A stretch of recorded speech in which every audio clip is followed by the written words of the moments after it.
স্বৈরাচারের বিরোধিতা করেছে, পায়ের রক কাটে, তাদেরকে তো জনগণ ঠিকই জানে।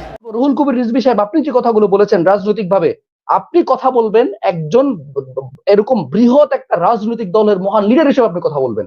আপনি ছোট বাচ্চার মতো কেন কথা বলবেন? যে কথা বলে আপনাকে নিয়ে লোক হাসাহাসি করবে, কেন আপনি এই সমস্ত কথাগুলো বলবেন? আপনি কেন জামাতকে আপনার প্রতিপক্ষ হিসেবে আপনি নিয়ে দাঁড় করাচ্ছেন? আপনি এই বাংলাদেশে ফ্যাসিজমের বিরুদ্ধে কি আপনার একসাথে লড়াই করার নাই? আমরা ৭১-এর চেতনাকে এখনো পর্যন্ত আমরা বিক্রি করি কেন? যে ৭১-এর চেতনা শব্দটার সাথেই তো ফ্যাসিজম এটার সাথে সংশ্লিষ্ট। 71-এর চেতনা বিক্রি করে মুজিবীয় আদর্শের লোক যারা, হাসিনা দীর্ঘদিন যাবৎ বাংলাদেশ থেকে বিলিয়ন বিলিয়ন ডলার পাচার করেছে। আজকে যারা বিএনপির রাজনৈতিক ব্যক্তিবর্গ আপনারা যারা আছেন, আপনারা সেই চেতনা যদি আপনারা যদি শহীদ জিয়ার আদর্শের লোক যদি হয়ে থাকেন, শহীদ প্রেসিডেন্ট জিয়াউর রহমানের আদর্শকে যদি আপনারা ওন করে থাকেন, তাহলে আপনারা 71-এর চেতনা বিক্রি করেন কিভাবে?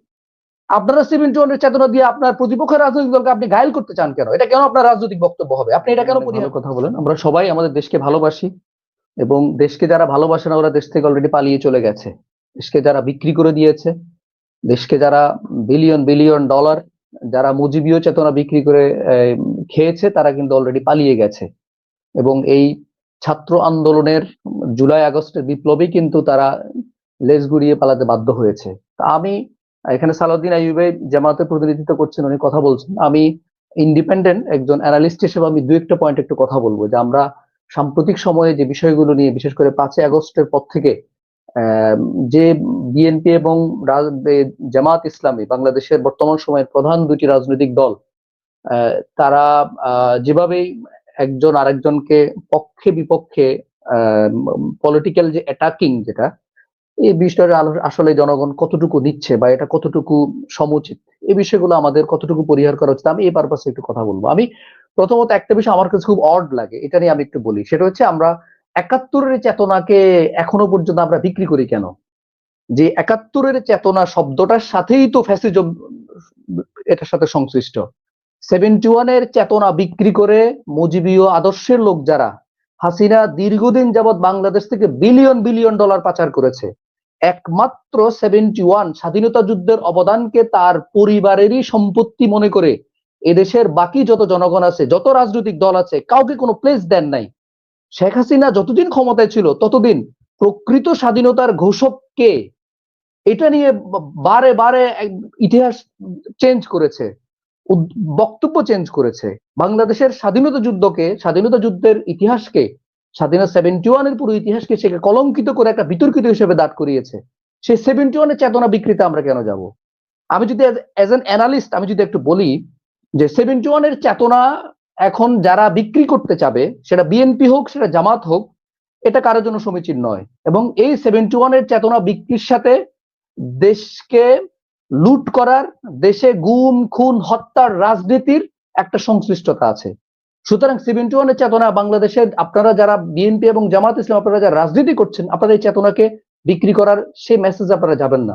আমি আরেকটু ডিফারেন্ট যদি আমি আগাই, 71 নিয়ে ধরলাম জামাত ইসলামী রাজনৈতিক ভাবে 71-এ জামাত ইসলাম বিরোধিতা করেছে, বা জামাতের পক্ষে এটা নিয়ে তাদের ব্যাখ্যা বা রাজনৈতিক ব্যাখ্যা যেটা থাকা সেটা আছে। আমার পার্সোনাল অপিনিয়ন, এটা is my totally my personal opinion, 71-এর যে চেতনার কথাটা বারবার আসে, 71-এর চেতনার বিষয়টা বিএনপি রাজনৈতিক ভাবে বলার লেজিটিমেসি রাখে না। কেন রাখে না? কারণ বিএনপির রাজনৈতিক দল হিসেবে 71-এ ছিল না। বিএনপির প্রতিষ্ঠাতা শহীদ প্রেসিডেন্ট জিয়াউর রহমান, তিনি বীর মুক্তিযোদ্ধা, একমাত্র সেনা অফিসার হিসেবে উনি বাংলার জনগণের ভোকাল হিসেবে যে কাজ করেছেন, তার সেই কাজটা এদেশের সার্বজনীন জনগণের সম্পদ। এটা কোনো BNP itself, Ziaur Rahman itself বিএনপির কোনো ব্যক্তি না, বা বিএনপির কোনো সম্পত্তি না। শহীদ প্রেসিডেন্ট জিয়াউর রহমান বাংলাদেশের সার্বজনীন জনগণের, আপামর জনগণের ভোকাল। বাংলাদেশের জনগণের যারা যুদ্ধ করেছে, শহীদ প্রেসিডেন্ট জিয়াউর রহমানের সেই বক্তব্য শুনেই কিন্তু তারা ময়দানে নেমে এসেছে। এটা কিন্তু ইতিহাস থেকে সবাই কিন্তু এটা স্বীকৃত, এটা কি অস্বীকার করুক আর না করুক, এটাকে স্বীকৃতি দিতে হবে। শহীদ প্রেসিডেন্ট জিয়াউর রহমান তার জীবদ্দশায় কোনোদিন 71-এর চেতনা বিক্রি করেন না, এই ইতিহাস কেউ দেখাতে পারবেন না। 1975-এ যখন শেখ মুজিব হত্যা হয়, শেখ মুজিব হত্যা হওয়ার পরে বাংলাদেশে যখন রাজনৈতিক একটা শূন্যতা তৈরি হয়, সেই রাজনৈতিক শূন্যতাকে ফিল আপ করার জন্য শহীদ প্রেসিডেন্ট জিয়াউর রহমান 1978 সালে তিনি বিএনপি, বাংলাদেশ ন্যাশনালিস্ট পার্টি, জাতীয়তাবাদের ভিত্তিতে ইসলামের পক্ষে আইডিওলজি মেনটেন করে উনি রাজনৈতিক দল গঠন করেন, তখন তার দলে বাংলাদেশের মুক্তিযোদ্ধা ছিল, বাংলাদেশের আলেম সমাজ ছিল, বাংলাদেশের কৃষক জনতা ছিল, জাতীয় পার্টি থেকে লোকজন ছিল, মিক্সড একটা পার্টি নিয়ে উনি দল প্রতিষ্ঠা করেন। দল প্রতিষ্ঠা করে উনি বাংলাদেশের জনগণের মুক্তির মিশন হিসেবে স্বেচ্ছায় নিজ দায়িত্ব থেকে উনি এই দেশে বাংলাদেশের জনগণকে মুক্ত করার উনি কাজ করেন। সেই ইতিহাস কিন্তু আমরা সবাই জানি। শহীদ প্রেসিডেন্ট জিয়াউর রহমানকে কেন হত্যা করা হয়েছে সেটাও কিন্তু আনঅফিসিয়ালি ভারতের দিকে কিন্তু ইঙ্গিত দেওয়া হয়। কারণ ভারতীয় আধিপত্যবাদের বিরুদ্ধে ওপেনলি বাংলাদেশ প্রতিষ্ঠার যে প্রতিশ্রুতিবদ্ধভাবে তিনি দল গঠন করেছেন, সেটা ভারত কখনো ভালোভাবে নেয় নাই। তিনি বাংলাদেশের সুনাম সুখ্যাতি আন্তর্জাতিকভাবে পরিমণ্ডলে পরিস্কৃত করার জন্য আন্তর্জাতিক যত চুক্তিগুলো সার্ক থেকে শুরু করে মধ্যপ্রাচ্যের সাথে সম্পর্ক, ওয়েস্ট কান্ট্রিগুলোর সাথে সম্পর্ক, বাংলাদেশের ভাবমূর্তিকে উনি বিশ্ব বাজারে পরিচিত করানোর জন্য এবং দেশের এই জনগণকে দারিদ্রতা থেকে, দুর্ভিক্ষ থেকে মুক্ত করে একটি স্বশিক্ষিত এবং একটি স্বনির্ভর জাতি করার জন্য উনি কাজ করেছেন। উনি যারা বিএনপির রাজনৈতিক ব্যক্তিবর্গ আপনারা যারা আছেন, আপনারা সেই চেতনা যদি আপনারা যদি শহীদ জিয়ার আদর্শের লোক যদি হয়ে থাকেন, শহীদ প্রেসিডেন্ট জিয়াউর রহমানের আদর্শকে যদি আপনারা ওন করে থাকেন, তাহলে আপনারা 71 চেতনা বিক্রি করেন কিভাবে? আপনারা 71 চেতনা দিয়ে আপনার প্রতিপক্ষের রাজনৈতিক দলকে আপনি ঘায়ল করতে চান কেন? এটা কেন আপনার রাজনৈতিক বক্তব্য হবে? আপনি এটা কেন পরিহার করতেছেন না? বেগম খালেদা জিয়া আপোষহীন নেত্রী। বেগম খালেদা জিয়া তার রাজনৈতিক জীবদ্দশায় কখনো কারোর সাথে আপোষ করেন নাই। তার বিরুদ্ধে বিন্দু পরিমাণ কেউ দুর্নীতির ব্যাখ্যা কেউ দিতে পারবে না। খালেদা জিয়ার আপোষহীনতাকে নিয়ে আপনারা কেন বিএনপি আপনারা যারা নেতৃবৃন্দ আছেন, আপনারা কেন এটাকে আপনারা বিক্রি করে খাচ্ছেন? খালেদা জিয়া কি তার জীবদ্দশায় কখনো 71 চেতনা বিক্রি করেছেন কি দেখাতে পারবেন? কোশ্চিন কেউ দেখাতে পারবেন না। তাহলে যেই শহীদ প্রেসিডেন্ট জিয়াউর রহমান খালেদা জিয়ার আদর্শের উপরে এই দল গঠিত, তাহলে তাদের আদর্শের এই আপোষহীনতার সাথে আপনারা এই গাদ্দারিগুলো কেন করতেছেন? কেন আপনারা আপনাদের প্রতিপক্ষকে রাজনৈতিকভাবে ঘায়েল করে সমস্ত বক্তব্যগুলো, যেটা আপনার দলীয় আদর্শের সাথে যাচ্ছে না? আমি বলবো রুহুল কবির রিজভী সাহেব, আপনি যে কথাগুলো বলেছেন রাজনৈতিকভাবে, আপনি কথা বলবেন একজন এরকম বৃহৎ একটা রাজনৈতিক দলের মহান লিডার হিসেবে আপনি কথা বলবেন। আপনি ছোট বাচ্চার মতো কেন কথা বলবেন? যে কথা বলে আপনাকে নিয়ে লোক হাসাহাসি করবে, কেন আপনি এই সমস্ত কথাগুলো বলবেন?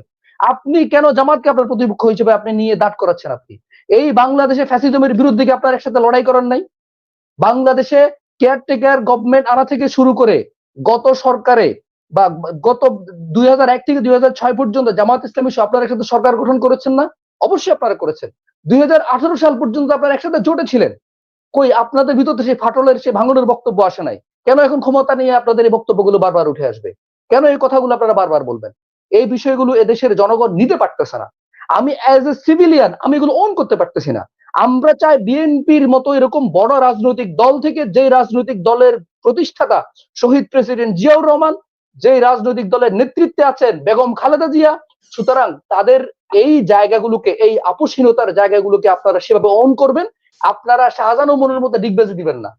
যে শাহজাহান ওমর মুক্তিযোদ্ধা ছিল, শুধু ক্ষমতার লোভে গিয়ে উনি কি করেছেন? দল ত্যাগ করেছেন। এভাবে বিভিন্ন জায়গায় আপনার 5ই আগস্টের পরে যখন বাংলাদেশে নতুন করে দেশ গঠন করার একটা পরিবেশ তৈরি হয়, এই সময় বিএনপির তৃণমূল পর্যায়ের নেতৃবৃন্দ, রাজনৈতিক দল আপনারা কি শুরু করেছেন? কোথাও টেম্পো স্ট্যান্ড দখল করার কাজে নেমে গেছেন, আপনি চাঁদাবাজির ম্যান্ডেট নিয়ে নেমেছেন ময়দানে, কোথাও আপনি গিয়ে অন্যের চাষাবাদের জমি দখল করতেছেন। আপনার নিজের মধ্যে রাজনৈতিক দাঙ্গা হাঙ্গামা শুধুমাত্র লোভ এবং অর্থের উপার্জন করার পরিপ্রেক্ষিতে ছাত্রদল যুব দলের মধ্যে কিন্তু গত 8 থেকে 9 জন অলরেডি এক একজন আরেকজনকে হত্যা করে ফেলেছে। কেন এগুলো যাবেন? অপরদিকে জামাত ইসলামী আপনার আমির যে বক্তব্যগুলো বলেছেন, এই বক্তব্যগুলো দেশের জনগণের, দেশের জাতিগুলো নেয় নাই। সুতরাং এই বক্তব্যগুলো থেকে আপনাদের দুইটা রাজনৈতিক দলকে আপনি উঠে আসতে হবে। আমি এর আগে বলেছি জামাত ইসলামীকে কেন পরীক্ষিত বন্ধু বলে, আমি এর আগে বলছি, এটাতে আমিও প্রচুর ট্রলের শিকার হয়েছি। জামাত ইসলামী আমার দৃষ্টিতে কেন একজন জনগণ তার পরীক্ষিত বন্ধু কেন বলে, বলার অনেকগুলি কারণ আছে। জামাত ইসলামী এদেশের স্বাধীনতা যুদ্ধের ইতিহাস নিয়ে তাকে আপনি প্রশ্ন করেন, স্বাধীনতা যুদ্ধের পরে এই পর্যন্ত জামাত ইসলামের যৌক্তিক যতগুলো আন্দোলন এবং জামাতের নেতৃবৃন্দের বিরুদ্ধে কোনো করাপশনের কোনো মামলা অথবা জামাতের নেতৃবৃন্দের বিরুদ্ধে দেশদ্রোহী কোনো মামলা, এই ধরনের কোনো কিন্তু ঘটনা এখনো জনগণ দেখে নাই। জামাত তার রাজনৈতিক শক্তি দিয়ে এই দেশকে সংস্কার করার জন্য অর্থনৈতিক প্রতিষ্ঠান থেকে, শিক্ষা প্রতিষ্ঠান থেকে, যেখানে যতটুকু করার দরকার, নিজের ব্যক্তি সম্পত্তি মনে না করে ট্রাস্ট গঠন করে দিয়ে জনকল্যাণমূলক কাজে কিন্তু তারা কাজ করতেছেন। এবং আজ পর্যন্ত সেগুলো উদ্ধার অথবা দখলদার যে প্রশ্নগুলো বারবার আসে, দখল করার কাজে নেমে গেছেন, যে এই সমস্ত বক্তব্যগুলো বা বিতর্কিত কোনো ইস্যুগুলো কিন্তু এখনো তৈরি হয় নাই। সুতরাং আমরা আশা করি, আমরা দেশের জনগণ যারা, আমরা আশা করি আপনারা দুইটা রাজনৈতিক দল এদেশের জনগণ আপনাদের দিকে তাকিয়ে দেশ গঠন আপনারা করবেন। সুতরাং আপনাদের থেকে পরিশীলিত পরিমার্জিত বক্তব্য এদেশের জনগণ আশা করে। এদেশের জনগণ আপনাদেরকে ফ্যাসিস্টের দ্বিতীয় রূপ হিসেবে দেখতে চায় না। যে ফ্যাসিজমকে বিদায় দিয়েছে দেশের জনগণ, সেই ফ্যাসিজমের সেকেন্ড রূপ হিসেবে দেশের জনগণ দেখতে চায় না। এদেশের জনগণ আপনাদের থেকে গঠনমূলক, সংস্কারমূলক এবং রাষ্ট্র গঠনের নতুন নমুনা তারা প্রত্যাশা করে। আমি আশা করব আপনারা রাজনৈতিক যে পক্ষ অপক্ষে যে বাক বিতণ্ডা, যে বক্তব্য, এগুলো পরিহার করে একসাথে কিভাবে এই বঙ্গুর রাষ্ট্রকে নতুন করে গঠন করবেন, বিশ্ব মানচিত্রে কিভাবে বাংলাদেশকে একটি সমৃদ্ধশালী দেশ হিসেবে গঠন করা যায় সেভাবে আপনারা কাজ করবেন। জি, ধন্যবাদ।